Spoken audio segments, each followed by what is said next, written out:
Muli po ang aking taus-pusong pagbate at mapagpalang pagbate sa inyong lahat ng mga subscriber ko na sana manawari, siyempre, ligtas kayo sa lahat ng uri ng kapamakan, ligtas sa anumang uri ng mga sakit, ligtas sa anumang kamalasan sa buhay, at ang darating na lamang sa inyo, swerteng walang katapusan. At yung mga kamalasan sa buhay at mga sakit na dapat sa inyo mapunta, dito na lamang sa mga antay-kalingap, ibuhos yung mga kamalasan sa buhay. Ayan. Kagaya nitong si Dr. Wakwak, Redsin at saka itong si Kapiso, kasama na rin po dyan yung pamilyang Anghet. Ayan. Anyway, muli na naman po nating napatunayan na ang Team Kalingap ay pinagpapala.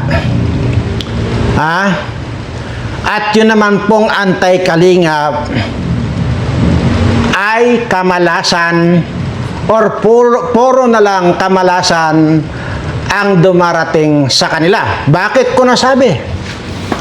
Dahil nga po dito kay Joy Aquino Diwata. Joy Diwata Aquino. At kinuwan po ito. Si mismong si Rab po ang nag-open ito. Yung YouTube channel. Tingnan mo, 2 oras lang, umabot na sa 18,000 subscriber. 2 oras pa lang yun, naka-upload yung kanyang first vlog. First upload ng vlog niya or sa kanyang live. At sa loob lamang ng 2 oras din ay naging 30,000 views. Kumpara po doon sa may Anghet, na ewan ko, 5,000 lang yata. Ay, ang tagal na.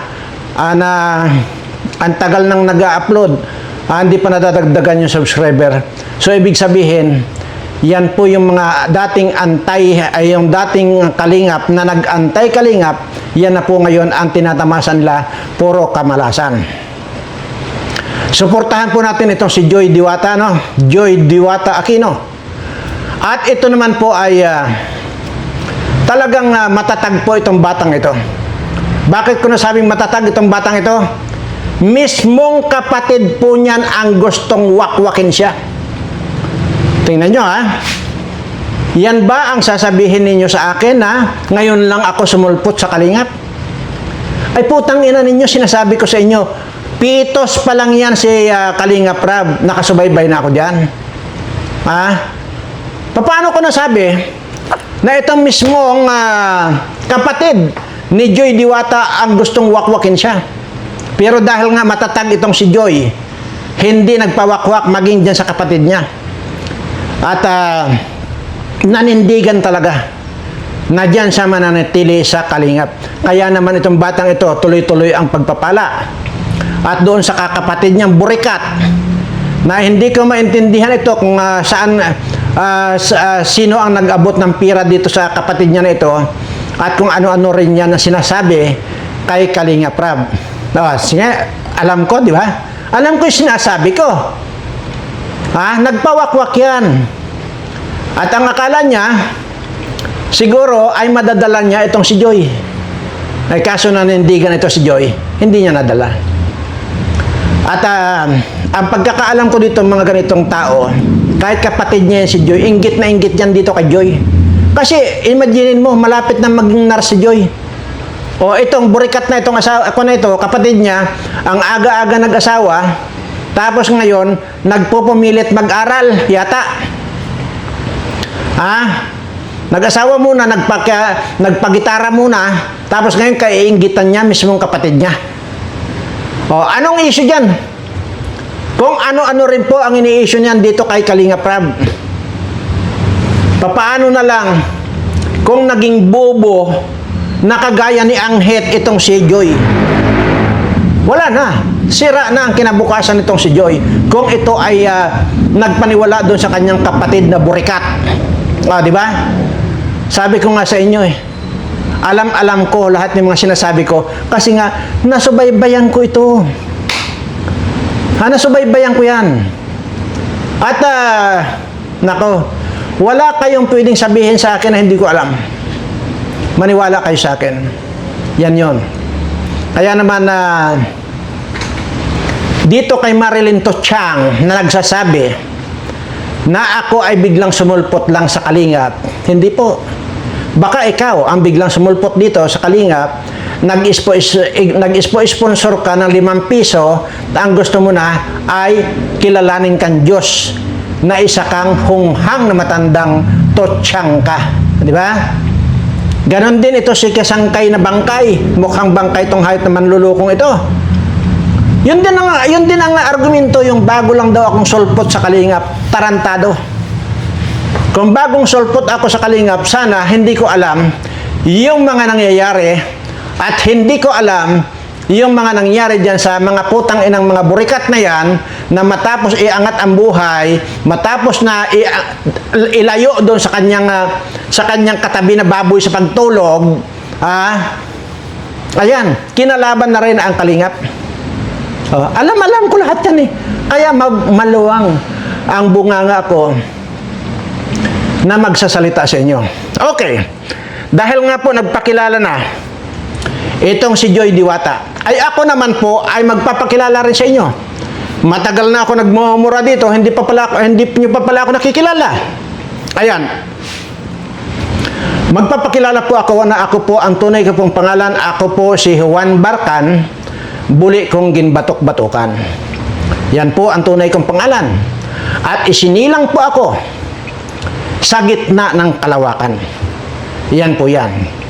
At kasalukuyan po, ang edad ko ngayon ay 177. Na ganitong matutunghayan ninyo na akala nyo ay talaga namang walang kapintasan sa ganda ng kutis. Wala po kayong masasalat dyan ng kulubot, kagaya nito kay Marilyn Totiang, na hanggang sa baba niya ay parang ampalaya ang kulubot. No? 177 ko na. Kaya huwag mong ipagwagwagan din yung matanda na ako. Dahil ako mismo nagsasabing matanda na ako. Okay? At dahil po dyan, kasi nga po, sa totoo lang, kaya po ganito yung balat ko. Kasi, yun po yung sinasabi ko sa inyo madalas, na ako po kasi saganang-sagana sa gatas noong ako ay maliit o baby pa lang. Kaya yun po sinasabi ko sa inyo, na huwag niyong pagdamutan yung mga inyong mga anak. Ngayon, ng gatas, painumin po ninyo ng painumin, kasi po, pag hindi po ninyo napainom ng gatas yung mga inyong mga anak-anak, lalaki po silang mga bobo, kagaya nitong Redsen, itong si Kapiso, at saka Dr. Wakwak na ito, at saka yung pamilya ng mga taraidor at pamilyang may mga anghit. Yan po yan. Kaya ako po, ay sinasabi ko, kaya ako nagpapakilala sa inyo para malaman ninyo na hanggang ngayon po ay umiinom pa rin po ako ng gatas, nagdididi pa rin po ako hanggang ngayon. Katunayan, lagi po akong may buti dito lagi.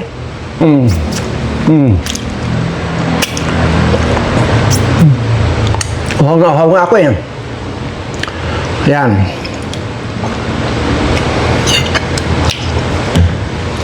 Kaya ikaw, Totiang, huwag kang bida-bida na sasabihin mong bagong salta ako sa Kalingap. Napakaulol mo. Pero ako, nagdididi ako sa tsupon, pero hindi na kita madididi, ha? Kasi unang-una, para ka ng binilad na danggit. Ayaw ko ng mga ganyan. Mga kulubot na. Sabi ko na sa inyo huwag nyo akong uunahan. Dahil siguradong mayroon akong ibabalik sa inyo. Madalas kong sinasabi sa inyo yan. Madalas. Yan po yan. Kaya ganito po ako. Ang kinis na, hindi kagaya doon sa mukha ni Dr. Adik, Dr. Aswang, Dr. Wakwak, na parang hollow black kagaspang ang mukha. Ito, magpupustahan tayo, yung gusto mag-challenge, subukan yung isalat yan, ganyan ang mukha ko. Pagka mayroon kayong nasalat na magaspang dyan, or may sumabit dyan sa inyong mga palad, bibigyan ko kayo 1 milyon. Pagka may nasalat kayong sumabit yung inyong palad. Yan po yan. Dahil po sabi ko, 177 years old ka na, pero tuloy-tuloy pa rin yung aking pagdididi. Ayan, dididi muna tayo para hindi ako tumanda.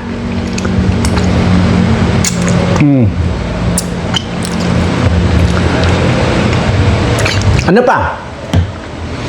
Ano pa ba yung topic natin ngayon? Kaya nga sinasabi ko rito,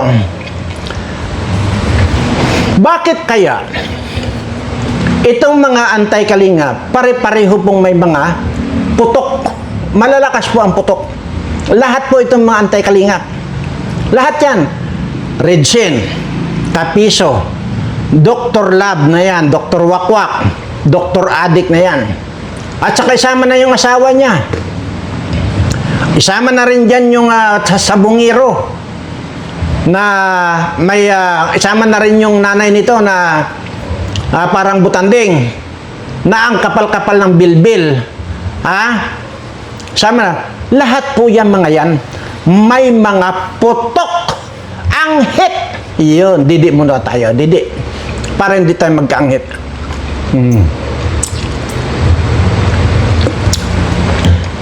Mabalik tayo dito kay Joy. Dito kay Joy, unang salyada niya, pinakita na niya yung mukha niya. Di ba?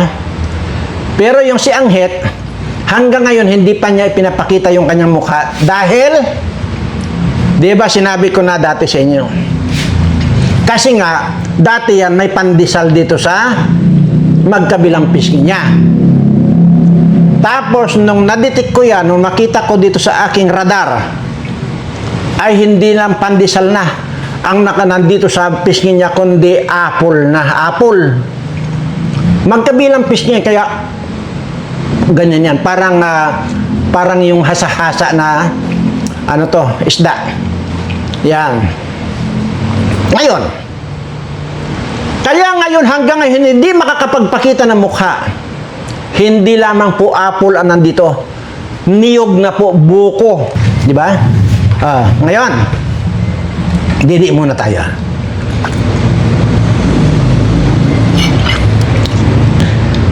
Pero si Joy, unang salyada, pinakita na niya yung mukha niya. Isa pa, dito sa mga anti-kalingap, pansinin ninyo sa mga anti-kalingap ngayon, naagnas na po. Naagnas na sila. Pansinin niyo itong si Sangkay na bangkay. Pansinin niyo pag nagla-live yan. Pansinin niyo yung mukha na agnas na. Ito si Chang, naagnas na rin po ang yawa. Itong si Anghit, naaagnas na dahil after nung buko ang malagay dyan sa mukha niya, pansinin niyo, pag nagpakita yan, naaagnas na rin po. Dr. Wakwak na yan, naaagnas na. Lalo na ito si Redsin. Kasi nga, sira na nga yung kidney niyan at saka yung atay niyan, kaya naaagnas na rin. Kagaya nitong si Kapiso. Ang hindi lang po kayang agnasin kay Kapiso yung ngipin niyan. Sobrang special. Yan. Didi muna.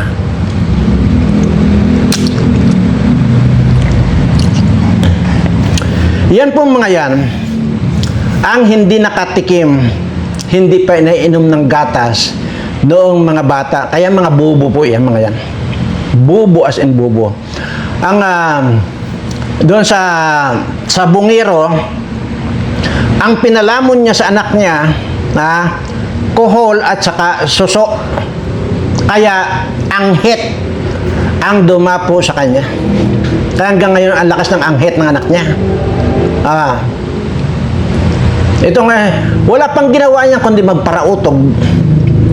Wala pang ginawa yan pagkatapos magsabong, magparautog na yan. Tapos sabay-sabay silang magkanda utot-utot. Kaya nangangamoy na, naghalo na yung kanilang mga utot at saka mga putok. Naghalo na, putang ina. Hayop, didi muna.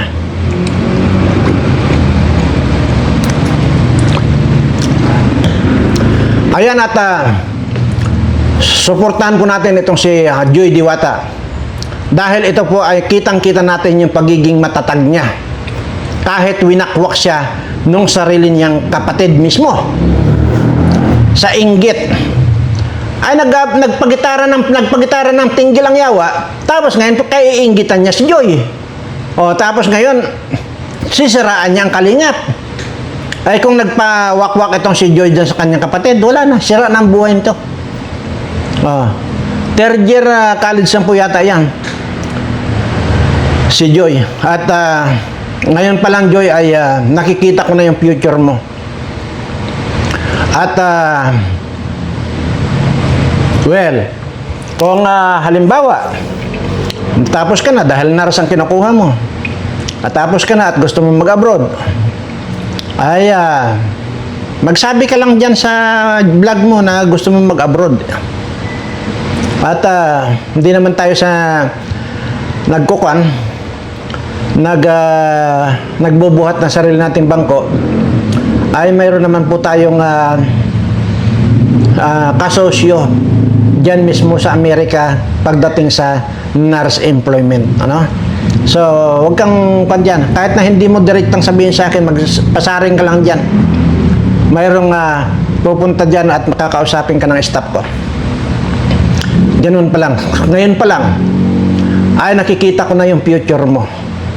Sabi ko nga, huwag ni katiting, ni sa panaginip, huwag nyo isipin na lalayo kayo sa Kalingap. Kalingap lang ang magbibigay sa inyo ng magandang kinabukasan. Tandaan niyo yan. Dahil Kalingap ang pinagpala. Itong mga anti-Kalingap, yan yung mga minamalas. Malas na nga, naaagnas pa ang mga yawa. Didi muna, para hindi tayo mag-init ang ulo.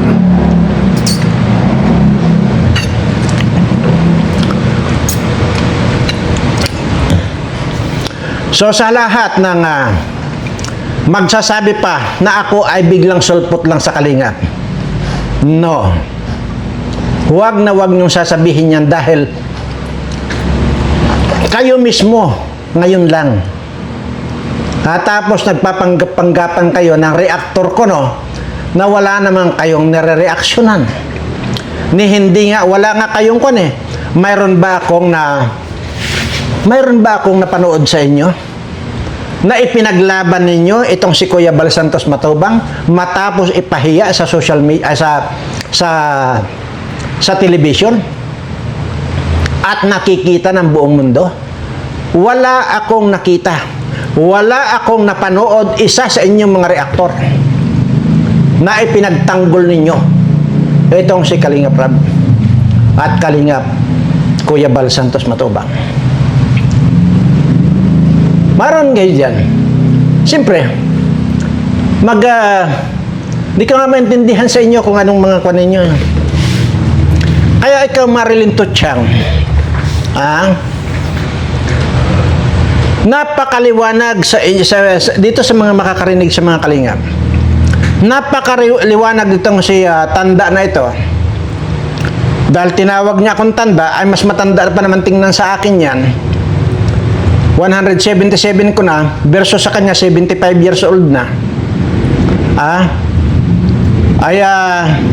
Mas bata pang ako tingnan. Pero sabi niya matandang wala daw pinag-aralan at bago lang daw sulpot sa Kalingap.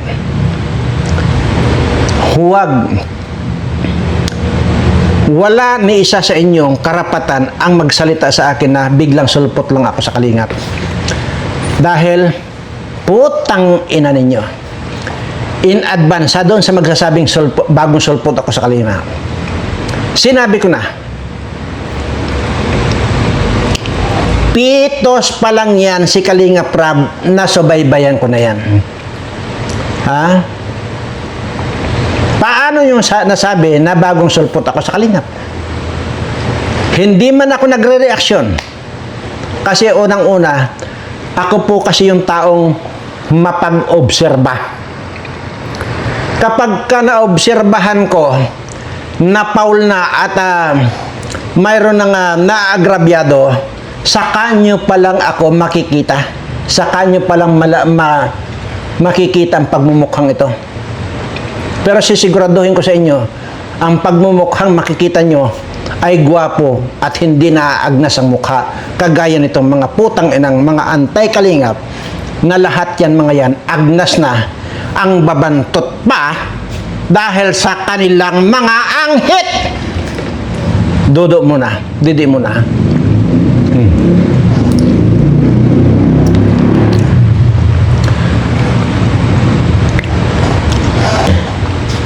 Yan po. Pero, sinasabi ko po sa inyo na, uulitin ko lang po, doon po sa mga bibi ha, mga bibis, huwag nyo pong pagdadamutan yung inyong mga anak na hindi painumin ng gatas kasi nga po, lalaki po silang bobo kapag ka hindi nyo napapainom ng gatas. At huwag nyo pong gagayahin itong si Rapi Tulfo na kunwari nag-aayos ng pamilya ng may pamilya pero sa sarili niyang pamilya inabandona nitong manyak din na ito. Itong palautog din na magkapatid na ito, Erwin Tulfo at saka itong si Rapi Tulfo. Parautog din ang mga putang ina. Sarili niyang pamilya. Hinayaan niyang uminom ng yung anak niya. See? Mabuti lang. At yung nakakapagpatalino. Kaya matalino po yung anak ni Rapi Tulfo sa una. Ganyan yan. Kahit hindi niya napainom ng gatas. Pero, nakakapagpatip siya, nagbibigay siya ng tip. Yung hawak-hawakan lang niya yung dibdib ng Viva Max, magtitip 250,000 na hanggang 300,000. Pag nabimbang nito, 800 to 1 million. Ang binibigay nitong Rapi na ito. Saan galing yung pira na yan? Natural. Galing yan. Doon sa pinatahimik mo yung investigasyon ng PCSO. At dito naman kay Erwin Tulfo na mamimili siya sa 5 babaeng dadalhin sa kanya, galing sa malita yan. Kaya kayong mga putang ina ninyong mga senador kayo, ganon din dito sa mga putang inang mga congressman na ito, magkamatay na lang kayong mga putang ina ninyong mga magnanakaw kayo. Balik po tayo dito sa mga antay-kalingap. Araw-arawin kong ipagdasal din sa inyo. Kung ikaw, Dr. Wakwak, ay ipinalangin mo sa Birheng Maria mo, yung mamatay, yung magtapik dyan sa kay anghit na yan.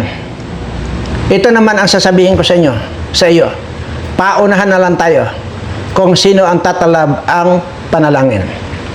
Dahil siguraduhin ko, baka bukas makalawa lang, sumabog na yung bayag mo at mamamatay ka na. Didi muna tayo.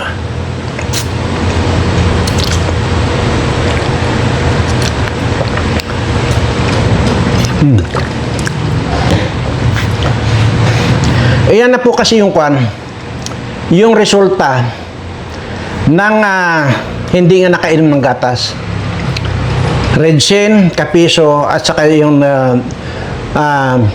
Dr. Bayag na ito, at saka yung si Anghit. Kaya po mga bubo yan. Ganyan po. At ang pinainom ng mga magulang nila ng bata pa ay tuba. Yan po yan. Kaya bubo. No. Doon sa isang Anghit, ang pinalamon ay alcohol at saka suso. Kaya napakalakas ng putok. Ayop na yan. Didi mo na.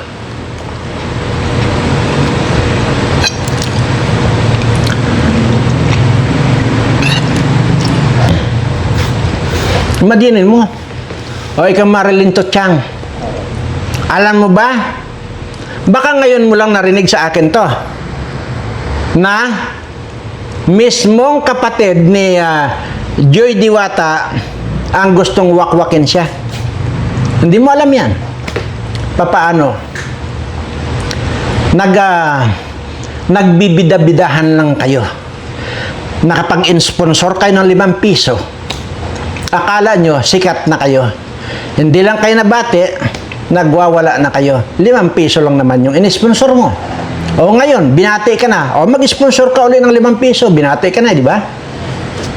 Hindi ka na ngayon magwawala. Pansinin niyo ito, mga kaibigan. Nagbabalat kayo ito. Or either pa nito, namamangka sa 2 apoy ito. Huwag na natin siya sabihin ilog. Sa apoy namamangka ito. Imagine mo, itong si Kuya Bal Santos Matubang ang binastos at ipinahiya sa buong mundo. Bakit si Anghit ang kinampihan nitong si Marilyn Tuchang? Di ba? Ganon din. Ang kinakampihan nito si Sangkay Bangkay ay itong si Anghit. Pero wala man lang nasabi itong si Sangkay Bangkay at saka itong si Marilyn Tuchang na napakasama mong bata. Matanda, binastos mo sa buong mundo. Wala kang sinasabing ganyan. Wala kang sinasabing ganyan. Kaya pala ikaw, Marilyn Tuchang, bagamat mukhang kohol yung si Buwan, ay tinanggihan ka na makipagpartner ka kay Buwan. Pero tingnan mo yung itsura ni Buwan na yun, parang hindi mo maintindihan kung yan ay alien na naaagnas na rin. Tinanggihan ka, di ba? Ayaw makipagpartner sa iyo. Nitong si Buwan, na mukhang alien, na naaagnas na rin, at bukas makalawa, ay mamamatay na rin. Didi mo na.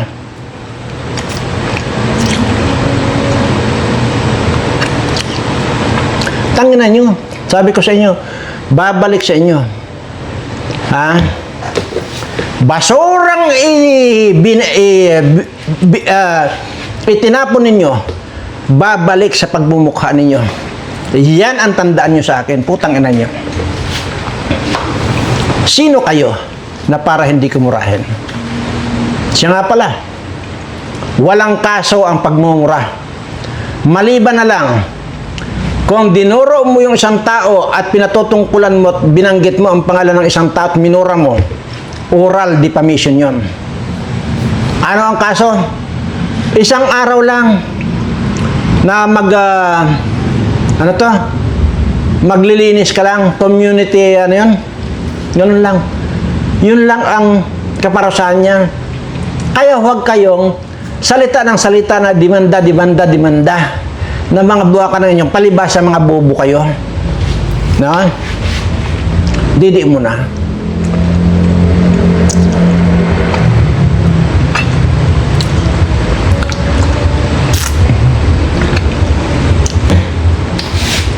Ayan. Siya nga po pala ay hindi na tuloy ako nakakapagbigay sa inyo ng mga kapakipakinabang na herbal medicine sa inyo. At isisingit ko lang po yun pong dahon ng malunggay, dahon ng malunggay po, i-blender nyo. Tapos siyempre natural lagyan nyo ng konting tubig para ma-blend nga. Kaya nga blender para ma-blend yung dahon ng malunggay. Yun po ang ugaliin ninyo na inumin ng 3 beses sa isang araw. Kung kaya nyo ng tigi isang baso sa isang inuman, gawin ninyo. Pero kung hindi nyo kaya, kalahating baso lang bawat inom ninyo, umaga, tanghali, hapon. At yan po ay ma-prevent po yung mga kanser na magde-develop sa inyong katawan. Lalo na po, mayroon po akong video dyan Yun po ngayon pong darating na 2030. Kung hindi man magkamatay lahat, yung mga taong nabakunahan ng COVID-19, marami po ang mamamatay sa 2030 dahil po sa bakuna ng COVID-19 na yun. At nandyan po, itinuro ko po yan dyan sa inyo para ma-detox yung napakataas na lead content na ipinasok sa inyong mga katawan na magkukos po yun ng kanser. Nandyan po yan sa video ko. Hanapin nyo po yun pong tungkol sa ugat ng saging at ugat ng niyog. Marami pa po yan. So, pangsamantala, yun po munang dahon ng malunggay, yun po ang i-blender nyo, inimin nyo po. At lahat po yan, madiabetes, lahat po, marami pong sakit ang mapiprevent yan, lalo na po yung kanser. Pero mas maganda po pag makita niyo yung aking itinuro tungkol doon sa ma-detox, yung ipinasok na injection ng bakuna na yun ng COVID-19 na yun. Yun po ang napaka-importante. Pero pangsamantala po, kung hindi niyo man pa magawa yan, ay yun po mga nabakunahan. Pangsamantala lang naman to. Aywan ko kung gusto ninyong sundin. Kung maaari, huwag po kayong kumain ng hipon. Huwag din po kayong kumain ng pusit. Ayan. At huwag din po kayong kumain ng pinya. Yung pong mga nabakunahan na. Kung hindi nyo pa napapanood yung itinuro ko, kung paanong ma-detox yung lason or lead content na ipinasok sa kanyang katawan. Iwasan nyo po muna yung pusit at saka yung hipon. Dahil yan po ang napakabilis pong magpa-develop ng cancer yan kung mayroon ng lead content nga nandyan sa inyong katawan. So, para po maiwasan, hindi basta-basta ay sundin nyo po. Wala pong problema kung hindi nyo sundin. Pero sinasabi ko nga sana, dapat huwag nang sundin ito nitong mga anti-kalingap na mga gago at huwag nyong gagawin. At para lang po ito sa mga kalingap na totoong tumutulong sa kalingap at totoong sumusuporta sa kalingap at totoong magdidepend sa kalingap. Hindi yung mag-kiklaim na ako ay kalingap, pero ang dinidipinsan mo yung anghit, kagaya nitong si Marilyn Totiang at saka itong si Sangkay Bangkay. Maraming salamat po at didi mo na. Sa lahat po ng aking mga subscriber, malapit na po na dumating sa inyo ang swerteng walang katapusan. So, kung ako man po ay nakakapagbitaw ng mga malulutong na mga putang ina dito sa mga anti-kalingap na mga aswang, pasensya na po kayo. Iisa lang po ang pwede ko sabihin sa inyo. Mahal na mahal ko po kayong lahat.